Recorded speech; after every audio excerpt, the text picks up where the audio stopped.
Welcome to Mojo TV. బులెటిన్ల ముందుగా headlines. విశాఖలో కాగ్నిజెంట్ శాశ్వత క్యాంపస్ కు సీఎం చంద్రబాబు శంకుస్థాపన.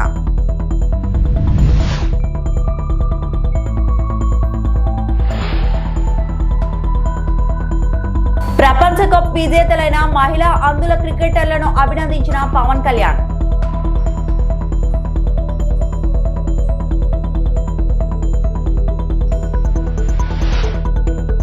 బస్సు ప్రమాదంలో మృతుల కుటుంబాలకు 5 లక్షల రూపాయల పరిహారం మంత్రి అనిత.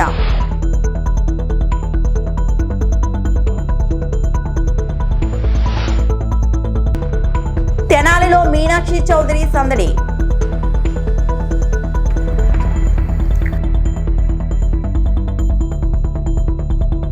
విశాఖపట్నంలో ప్రముఖ ఐటీ సంస్థ కాగ్నిజెంట్ శాశ్వత క్యాంపస్ నిర్మాణానికి సీఎం చంద్రబాబు శంకుస్థాపన చేశారు. ఐటీ మంత్రి నారా లోకేష్ ఆ సంస్థ ప్రతినిధులతో కలిసి సీఎం శంకుస్థాపన చేశారు. కాగ్నిజెంట్ సత్వ సంస్థతో పాటు మరో 7 ఐటీ సంస్థలకు భూమి పూజ చేశారు. మీరందరూ చాలా ఛార్జ్ అయి ఉన్నారు. నాకు ఇప్పుడే chief executive officer Cognizant Ravikumar గారు, ఇప్పుడే నేను రవికుమార్ గారితో మాట్లాడుతున్నా. ఆయనే చెప్పాడు, ఆయన తల్లి మదర్ వచ్చి Srikakulam, grand mother Srikakulam, mother grand mother ఇక్కడే ఉంటారు, బ్రదర్ కూడా ఇక్కడే పనిచేస్తున్నాడు. ఇప్పుడు రాబోయే రోజుల్లో ఈ కంపెనీ హిస్టరీ కూడా చూస్తే చాలా ఫాస్ట్ గ్రోయింగ్ కంపెనీ. ఈరోజు మనం చూసి 94లో ఈ కంపెనీ ఇన్ హౌస్ టెక్నాలజీ, ఆ రోజు ది డన్ బ్రాడ్ స్ట్రీట్ కార్పొరేషన్కి ఇన్ హౌస్ కంపెనీ. అక్కడి నుంచి 98లో దీన్ని సెపరేట్ చేసి 96లో సెపరేట్ చేసి 98లో ఫస్ట్ టైం పబ్లిక్ ఇష్యూకి వెళ్ళారు. ఎంత ఫాస్ట్గా గ్రో అయ్యారంటే ఈరోజు ప్రపంచం అంతా వెళ్ళారు. ఇండియాలో అయితే 5 సెంటర్లు, చెన్నై, హైదరాబాద్, పూణే, బెంగళూరు, ఇప్పుడు కలకత్తా. ఇప్పుడే వాళ్ళు చెప్పారు, హైదరాబాద్లో ఆ రోజు నేను వేసిన ఎకో సిస్టంతో ఈరోజు 75,000 మంది హైదరాబాద్లో పనిచేస్తున్నారంటే అది వాళ్ళ యొక్క ఫాస్ట్ మూవింగ్ అప్రోచ్. ఈరోజు $34 బిలియన్ మార్కెట్ క్యాప్ ఉంది. వీళ్ళు అన్ని రంగాల్లో కూడా ఫ్యూచరిస్టిక్ రంగాల్లో health sciences, financial services, products and resources, communication, media and technology అన్నిట్లో ఉన్నారు. ఈరోజు ఇండియాలో చూస్తే 2,41,500 మంది ఇండియా నుంచే పనిచేస్తారు. అంటే వీళ్ళ మొత్తం ఆర్గనైజేషన్లో 80% దగ్గర ఇండియన్స్ పనిచేస్తున్నారంటే కడాన చీఫ్ కూడా ఇండియన్ అంటే that is this power of Indians అని చెప్పి కూడా నేను మీకు తెలియజేస్తున్నా. రాష్ట్రంలో కూటమి ప్రభుత్వం క్రీడలను ప్రోత్సహిస్తుందని ఉప ముఖ్యమంత్రి పవన్ కళ్యాణ్ అన్నారు. ప్రపంచ కప్ సాధించిన భారత్ మహిళల అందుల క్రికెట్ జట్టును మంగళగిరిలో తన క్యాంపు కార్యాలయంలో పవన్ కలిశారు. ఈ విజయం దేశానికి గర్వకారణమని పవన్ కొనియాడారు. ప్రపంచ కప్ సాధించిన క్రికెటర్లను అభినందించిన ఆయన ఒక్కో క్రికెటర్ కు 5 లక్షల చొప్పున, శిక్షకులకు 2 లక్షల చొప్పున చెక్కులు అందించారు. క్రికెటర్లందరికీ పట్టుచీర, జ్ఞాపిక, కొండపల్లి బొమ్మలు, అరకు కాఫీతో కూడిన బహుమతులను అందించి సత్కరించారు. Were born, the circumstances of the divine destiny, whatever we cannot blame, but you are born with a challenge, and you overcoming that challenge is a big thing for me. అంటే మీరందరూ అధిగమించి, మీకున్న సమస్యలను అధిగమించి మీరు బయటకు వచ్చారు, దాని సక్సెస్ చూపించారు. You have opened a new path for everyone. What you could achieve, it is a big lesson to everybody, including me. We don't have a right to get depressed. We don't have a right to feel bad after your achievement. We will take you as inspiration. This country, each and every Indian will take you as an inspiration for your fantastic achievement. I congratulate you all. And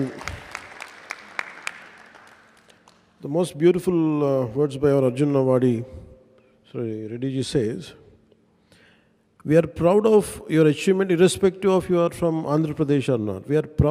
We take pride. We are from Bharat. You are from Jammu, someone is from Madhya Pradesh, someone is from Bihar, Odisha, Delhi. It doesn't matter. We're all one. I think that integrity, that unity, I think you have shown in a beautiful way. Especially Captain Deepika was saying, she didn't just talk about cricket, she spoke about your well-being.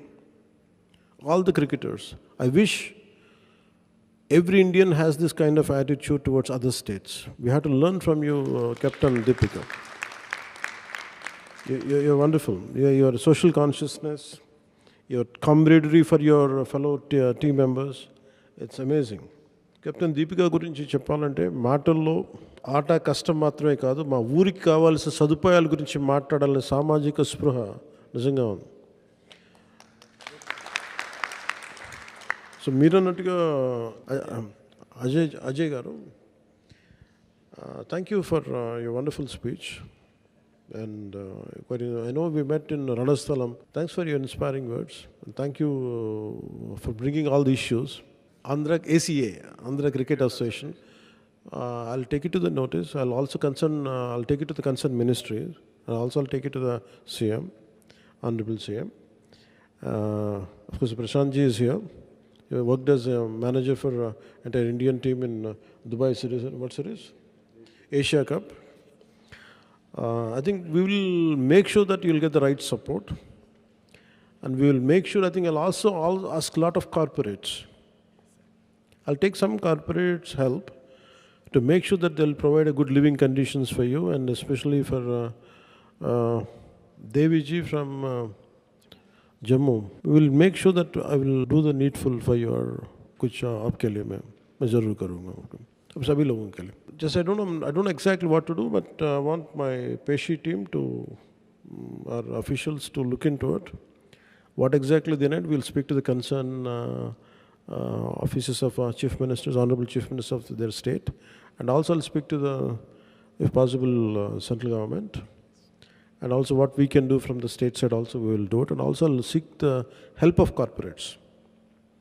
There are a lot of people who are willing to help, but we have to do it in a structured way. We will do it. And so let me start from, before you say something, do it first. You lead the, instead of saying empty words, I would like to show it in action. So I would like to, let us start felicitating you, and I'm grateful. And in this occasion, let us be grateful for our Honorable Prime Minister Sri Narendra Modi ji, for calling you and for appreciating you, and that's a great gesture amidst his busy schedule. And let us all appreciate Honorable PM Modi ji on this occasion, and we'd like to thank him. So we'll take forward and we'll address each and every issue of yours, and I'll personally from my office, I'll make sure that it will reach out to your concerned Chief Minister's office, and we'll do the needful. Alluri జిల్లాలో జరిగిన bus ప్రమాదంలో గాయపడిన క్షతగాత్రులను AP హోంమంత్రి అనిత పరామర్శించారు. చింతూరు ప్రభుత్వ ఆసుపత్రిలో బాధితులు పరామర్శించి వారి ఆరోగ్య పరిస్థితిపై ఆరా తీశారు. శీతాకాలంలో ఘాట్ రోడ్లో రాత్రి 10 గంటల నుంచి ఉదయం 6 గంటల వరకు వాహనాల రాకపోకలు నిలిపివేస్తున్నట్లు తెలిపారు. గిరిజన ప్రాంతాల్లో కమ్యూనికేషన్ వ్యవస్థను మరింత మెరుగుపరుస్తామని చెప్పారు. మృతుల కుటుంబాలకు రాష్ట్ర ప్రభుత్వం 5 లక్షలు, క్షతగాత్రులకు 2 లక్షల రూపాయల పరిహారం ప్రకటించినట్లు వెల్లడించారు. దురదృష్టకర సంఘటన ఈరోజు ఉదయం చిత్తూరు నుంచి వచ్చిన కొంతమంది ప్రయాణికులు, టూరిస్టులు ఎర్లీ మార్నింగ్ 4:35 ఆ టైంలో మనకి మారేడుమల్లి చింతూరు మధ్యలో ఒక దుర్గా గుడి టెంపుల్ క్రాస్ రోడ్ దగ్గర బస్సు బోల్తా పడి సుమారుగా 9 మంది మృతి చెందడం, అందులో 10 మందికి తీవ్ర గాయాలు అవ్వటం మనందరికీ కూడా తెలుసు. నిజంగా చాలా దురదృష్టకర సంఘటన.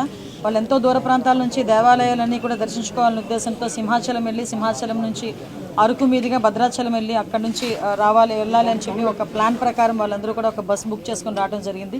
మ్యాక్సిమం అందరూ కూడా చిత్తూరు డిస్ట్రిక్ట్ వాళ్ళు, కొంతమంది బెంగళూరులో సెటిల్ అయిన వాళ్ళు కూడా ఉన్నారు, కొంతమంది పలమనేరు టౌన్ నుంచి కూడా ఉన్నారు. సో ఓవరాల్గా 37 మెంబర్స్ విత్ డ్రైవర్తో కలిపి 37 మెంబర్స్ అందులోని ప్రయాణం చేస్తున్నారు, 2 డ్రైవర్లతో కలిపి.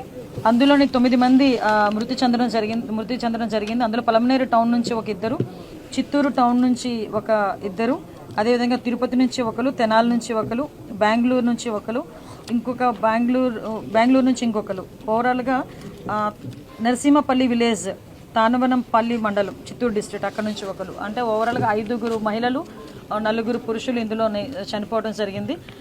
చాలామంది అక్కడ క్షతగాత్రులను చూస్తే కనుక నిజంగా చాలా బాధ అనిపించింది. వాళ్ళు చెప్తున్నారు, ఎర్లీ మార్నింగ్ 4:35 ఆ టైంలో మేము అందరం పడుకుని ఉన్నాము అమ్మ, పెద్ద మాకు ఆ టైంకి సిగ్నల్ కూడా లేదు.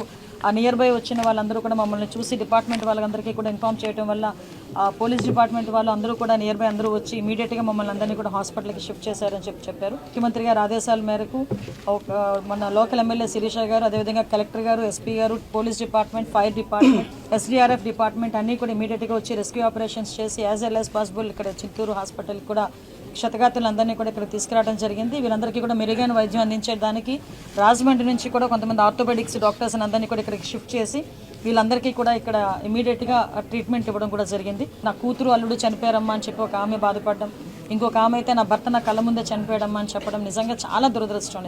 ఇప్పుడే గవర్నమెంట్ కూడా, స్టేట్ గవర్నమెంట్ కూడా మృతుల కుటుంబాలకు 5 లక్షల రూపాయలు ఎక్స్గ్రేషియా ప్రకటించడం జరిగింది మృతుల కుటుంబాలందరికీ కూడా. అదేవిధంగా సెంట్రల్ గవర్నమెంట్ నుంచి 2 లక్షల రూపాయల మృతులకి ఎక్స్గ్రేషియా, అదేవిధంగా తీవ్రంగా గాయపడిన వాళ్ళకి 2 లక్షల రూపాయలు మన స్టేట్ గవర్నమెంట్ నుంచి, సెంట్రల్ గవర్నమెంట్ నుంచి ఒక 50,000 రూపాయలు సెంట్రల్ గవర్నమెంట్ నుంచి కూడా ఇవ్వడం జరిగింది.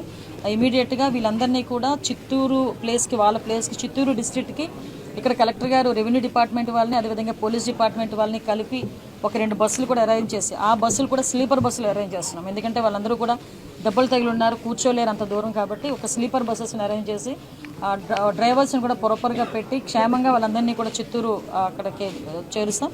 చిత్తూరు కలెక్టర్ గారు వాళ్ళందరినీ అక్కడి నుంచి హ్యాండ్ ఓవర్ చేసుకుని వాళ్ళ ప్లేసెస్కి అక్కడ నుంచి వాళ్ళని సురక్షితంగా వాళ్ళ గ్రామాలకి చేరవేస్తారు. పోస్ట్ మార్టంలో ఆల్రెడీ స్టార్ట్ అయినాయి. పోస్ట్ మార్టం అయిపోయిన తర్వాత వాళ్ళ ఆ మృతుల కుటుంబాలకి వాళ్ళని కూడా బాడీస్ని కూడా చెప్పి వాళ్ళ ప్లేసెస్ కూడా తరలించడం జరుగుతుంది. నిజంగా ఇటువంటి సంఘటనలు జరగకూడదని ఇందాకే కలెక్టర్ గారు, ఎస్పీ గారు అందరం కూడా మేము మాట్లాడుకొని, ఇంతకుముందు ఒక సిస్టమ్ ఉండేది. వింటర్ టైంలో పొగమంచు ఎక్కువగా ఉంటుంది కాబట్టి, విజిబిలిటీ తక్కువగా ఉంటుంది కాబట్టి నైట్ 10 o'clock నుంచి మార్నింగ్ 6 o'clock వరకు ఈ పాసెంజర్స్ వెహికల్ ఏదైతే ఉంటాయో వాటన్నిటిని ఆఫ్ చేసాము. మళ్ళీ తిరిగి అది కంటిన్యూ చేయాలి. ఇంతకుముందు మేము అరకు, పాడేరు రోడ్లు అయితే అవి ఇప్పటికీ కూడా అమలవుతున్నాయి.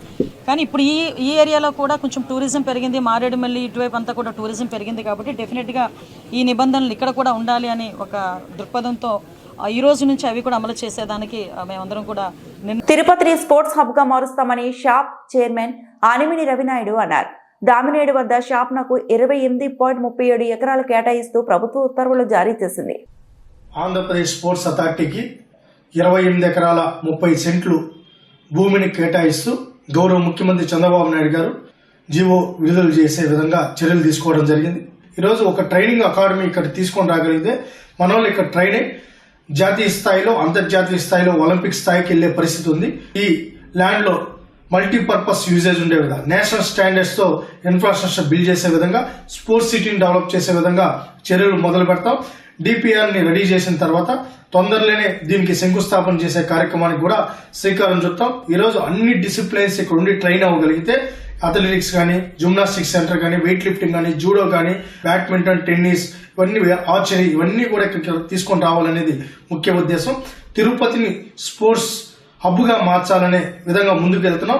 అమరావతి స్పోర్ట్స్ క్యాపిటల్ ఉంటుంది, తిరుపతి స్పోర్ట్స్ సిటీగా ఉంటుందని కూడా తెలియజేసుకుంటూ తొందరలోనే దీనికి సంబంధించిన ప్రక్రియను కూడా పూర్తి చేసి క్రీడాకారులకు ఎంత తొందరగా వీలైతే అంత తొందరగా అందుబాటులోకి నగర పరిధిలో పెద్ద ఎత్తున భూపందేరం నడుస్తుందని మాజీ మంత్రి వైఎస్ఆర్సీపీ నేత గుడివాడ అమర్నాథ్ ధ్వజమెత్తారు.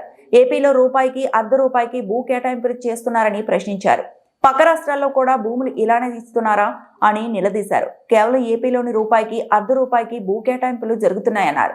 విశాఖపట్నం నుంచి మీడియాతో మాట్లాడిన గుడివాడ అమర్నాథ్ ఏపీలో భూ పందేరంలో భాగంగానే ఈ తరహా కేటాయింపులు జరుగుతున్నాయని మండిపడ్డారు. తమ హయాంలో ఏ కంపెనీకి రూపాయికి భూములు ఇవ్వలేదన్నారు. ఇన్ఫోసిస్ లాంటి పెద్ద పరిశ్రమ వైఎస్ఆర్సీపీ హయాంలోనే వచ్చిందన్నారు. రూపాయికి ₹1 ఎందుకు చేస్తా ఉన్నారు? దీంట్లో ఉన్నటువంటి మీ స్వలాభం ఏంటి? ఎందుకు ఈ పెద్ద కంపెనీల పేరిట మీరు ఈ రకమైనటువంటి వెనకాతల ఈ పెద్ద ఎత్తున భూపందేరాన్ని చేస్తా ఉన్నారు అనేటువంటిది ప్రజలు అడుగుతున్నటువంటి ప్రశ్న. సత్వా గ్రూప్ అని, కపిల్ గ్రూప్ అని, లేదా ఇంకో గ్రూప్ అని దాదాపు 25 కోట్లు 20 కోట్ల రూపాయలు విలువైనటువంటి భూముల్ని 50 లక్షలకి, ₹1 కోటి మీరు కేటాయిస్తూ ఉంటే దీని వెనకాతలు ఉన్నటువంటి మీ లాలూచి ఏంటి? ఇవే గ్రూప్స్ ఏ హైదరాబాద్లోనో, ఏ చెన్నైలోనో, బెంగళూరులోనో, ఇతర ప్రాంతాల్లో ఆయా ప్రభుత్వాలు ఈ రకంగానే భూములు ఇచ్చుంటాయి, అక్కడ పక్క రాష్ట్రాలు ఇస్తూ ఉన్నాయి, మనం ఇవ్వడంలో తప్పేంటి అని అడిగితే మేము సరే పక్క రాష్ట్రాలు ఇస్తున్నాయి కాబట్టి మనం కూడా ఇవ్వడంలో తప్పలేదని చెప్పి మేము కూడా యాక్సెప్ట్ చేసేవాళ్ళం, ప్రజలు కూడా యాక్సెప్ట్ చేసేవారు. కానీ ఇవే సంస్థలు పక్క రాష్ట్రంలో భూములు ప్రభుత్వాలు ఆక్షన్స్ పెడితే ఆక్షన్స్లో పార్టిసిపేట్ చేసి 100 కోట్లకి, 150 కోట్లకి, 50 కోట్లకి భూములు కొంటున్నటువంటి ఇవే సంస్థలకి మీరు ఎందుకు ఇక్కడ ఇంత తక్కువ ధరలకు భూములు ఇస్తా ఉన్నారు? అవేవి ఐటీ ఎనేబుల్ సర్వీసెస్ కాదే, అవేవి ఐటీ సంస్థలు కాదు, రియల్ ఎస్టేట్ సంస్థలు అవి. వీళ్ళు బిల్డింగ్లు కట్టి ప్రైవేట్ వాళ్ళకి అద్దెలకు ఇచ్చి అద్దెలు తీసుకునేటువంటి సంస్థలు ఇవి. వాటికేమో మీరు రూపాయికి, ₹10 భూములు ఇస్తే విశాఖపట్నంలో ఉన్నటువంటి ల్యాండ్ అవైలబిలిటీ చాలా తక్కువ, ప్రభుత్వం చేతిలో ఉన్నటువంటిది. అటువంటి దాన్ని 50 ఎకరాలు, 20 ఎకరాలు, 30 ఎకరాలు హార్ట్ ఆఫ్ ద సిటీ, రేపు భోగాపురం వైపు, ఇంటర్నేషనల్ ఎయిర్పోర్ట్ వైపు గ్రో అవుతున్నటువంటి సిటీ, ప్రతి సెంటు భూమి కూడా విలువైనటువంటి భూమి విశాఖపట్నంలో. దాన్ని కాపాడుకోవాల్సినటువంటి బాధ్యత ప్రభుత్వం మీద ఉంది. అది కాపాడడం మానేసి మీరు ఇన్ని వేల కోట్ల రూపాయలు, నాకు తెలిసి బహుశా ఈ మధ్యకాలంలో ఇవన్నీ వివిధ జీవోలు ఇవన్నీ కూడా ఈ మధ్యకాలంలో ఇచ్చినటువంటి ల్యాండ్ అలాట్మెంట్స్ దాదాపు ఒక 400 నుంచి 500 ఎకరాలు ల్యాండ్స్ ఇచ్చారు. ఏది కూడా 10 నుంచి 20 కోట్ల రూపాయలు తక్కువ ఏ భూమి లేదు మార్కెట్ వాల్యూ. అవన్నీ 50 లక్షలకి, రూపాయికి, ₹10 ఇచ్చేస్తే అంటే జవాబుదారీతనంగా ఉండాల్సినటువంటి ప్రభుత్వం, ప్రజలకి, ప్రజల ఆస్తులకి, ప్రభుత్వ ఆస్తులకి కస్టోడియన్గా ఉండాల్సినటువంటి ప్రభుత్వమే కంచె చేను వేసేస్తే మరి ఇంక దేనికి ప్రభుత్వం ఉన్నట్టు? మళ్ళీ ఇది ఒకటే కాదు, వీళ్ళు ఇచ్చినటువంటి జీవోలో సహజంగా ఏపీఎస్సీ ఇచ్చేటువంటి దాంట్లో మిక్స్. భారత మాజీ ప్రధాని అటల్ బిహారీ వాజ్పేయి మచ్చలేని నాయకుడని, ప్రజాసేవకు ప్రతీకగా నిలిచారని బీజేపీ రాష్ట్ర ఉపాధ్యక్షులు కోలా ఆనంద్ పేర్కొన్నారు. రేణిగుంట ప్రెస్ క్లబ్ లో శుక్రవారం జరిగిన పాత్రికేయుల సమావేశంలో కోలా ఆనంద్ మాట్లాడుతూ ప్రపంచంలోనే అతిపెద్ద రాజకీయ పార్టీగా ఎదిగిన బీజేపీకి వాజ్పేయి వ్యవస్థాపకుడు అన్నారు. దేశంలో హైవే నిర్మాణ విప్లవానికి శ్రీకారం చుట్టిన మహానేత వాజ్పేయి అన్నారు. నేషనల్ హైవే అభివృద్ధి రూపకర్తగా ఆయన సేవలు చిరస్మరణీయమని తెలిపారు. ఆయన సుపరిపాలన, నైతికత, ప్రజా భద్రత పట్ల చూపిన అంకితభావం ఈ తరం నాయకులకు ఆదర్శమని పేర్కొన్నారు. ఈ నెల 14న సాయంత్రం 3 గంటలకు రేణిగుంట, మర్రిగుంట NH కూడలి వద్ద అటల్ బిహారీ వాజ్పేయి కాంస్య విగ్రహ ఆవిష్కరణ అనంతరం బహిరంగ సభను విజయవంతం చేయాలని కోలా ఆనందం పిలుపునిచ్చారు. ఈ కార్యక్రమంలో మేళాగారం సుబ్రహ్మణ్యం రెడ్డి, కూనాటి నాగరాజు, బాగేతి వెంకటేష్ తదితర బీజేపీ నాయకులు పాల్గొన్నారు. దేశ మాజీ ప్రధాని, ప్రియతమ నేత, మచ్చలేనటువంటి నాయకుడు, భారత రత్న శ్రీ అటల్ బిహారీ వాజ్పేయి గారి యొక్క విగ్రహాన్ని మన రేణిగుంట సమీపంలో మర్రిగుంట సర్కిల్ వద్ద ఆదివారం మధ్యాహ్నం 3 గంటల ప్రాంతంలో ఈ యొక్క ఆవిష్కరణ ఉంటుంది. అదే రకంగా అక్కడ జరిగే బహిరంగ సభ కూడా. ఈ కార్యక్రమానికి ఇప్పుడే చెప్పారు, మన ఉత్తరాఖండ్ సీఎం, భారతీయ జనతా పార్టీ ముఖ్యమంత్రి పుష్కర్ సింగ్ ధామి గారు, రాష్ట్ర భారతీయ జనతా పార్టీ అధ్యక్షులు పివిఎన్ మాధవ్ గారు, అదే రకంగా వైద్య ఆరోగ్య శాఖ మంత్రివర్యులు శ్రీ వై సత్యకుమార్ గారు, ఇంకా కూడా ఈ జిల్లాలో ఉన్నటువంటి శాసనసభ్యులందరూ కూడా, ఇంకా రాష్ట్ర నాయకులందరూ కూడా పాల్గొంటారు. మా ముఖ్యంగా స్థానిక శాసనసభ్యులు, శ్రీకాళహస్తి నియోజకవర్గ శాసనసభ్యులు బొజ్జల సుధీర్ రెడ్డి గారు, వారి నాయకత్వంలో కూడా ఈ కార్యక్రమం జరుగుతూ ఉంది. ఆయన కూడా దగ్గరుండి ఈ కార్యక్రమాన్ని ఏర్పాటు చేస్తున్నారు. అదే రకంగా ఈరోజు ఏదైతే భారతీయ జనతా పార్టీ, బీజేపీ అనే పార్టీ ఉందో, ప్రపంచంలోనే ఈరోజు అతిపెద్ద పార్టీ. ఈ పార్టీ వ్యవస్థాపకుడు శ్రీ అటల్ బిహారీ వాజ్పేయి గారు. అంతకుముందు భారత్ జనసంఘ్ ఉన్నటువంటి party. Bharatiya Janata party, BJP అంటే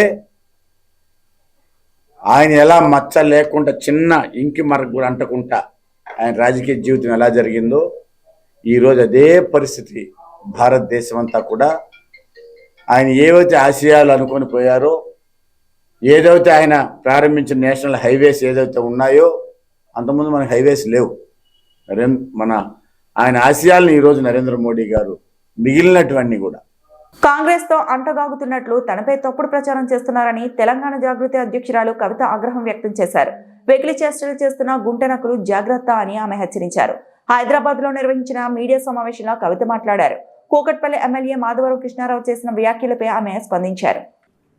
దీనికి ఎక్కడ మొదలు పెట్టిండ్రు?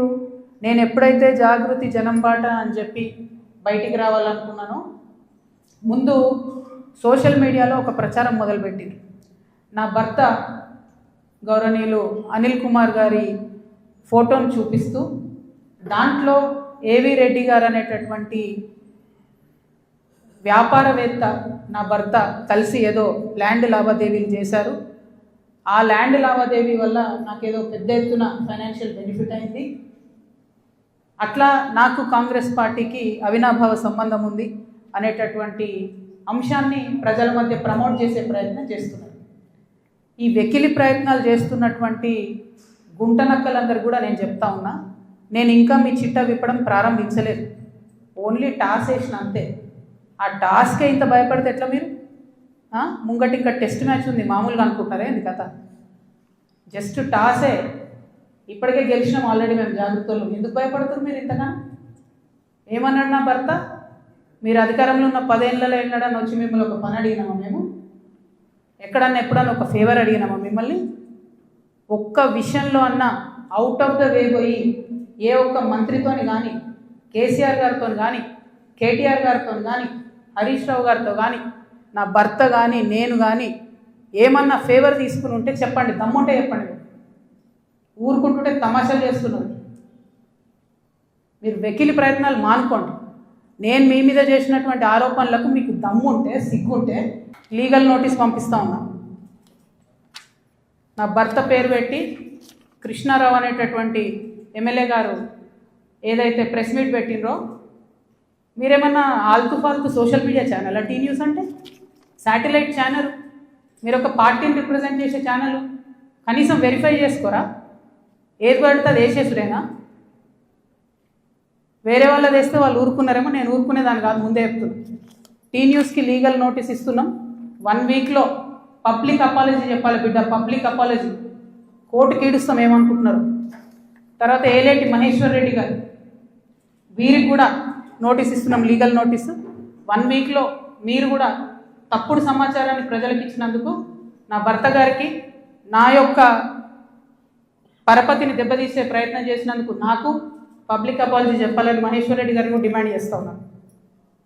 అట్లానే మాధవర్ కృష్ణారావు గారిని మీరు కూడా 1 వీక్ లోపల అపాలజీ చెప్పాలి, లేకపోతే కోర్టుకి ఈడుస్తాం, కోర్టు నుండి క్షమాపణ చెప్పిస్తాం. సినీ నటి మీనాక్షి చౌదరి గుంటూరు జిల్లా తెనాలిలో సందడి చేశారు. కొత్తగా ఏర్పాటు చేసిన ఓ షాపింగ్ మాల్ను ఆమె ప్రారంభించారు. ఎమ్మెల్సీ ఆలపాటి రాజేంద్ర ప్రసాద్తో కలిసి పూజా కార్యక్రమాల్లో పాల్గొన్నారు. మీనాక్షిని చూసేందుకు పెద్ద ఎత్తున అభిమానులు తరలి రావడంతో సందడి వాతావరణం నెలకొంది.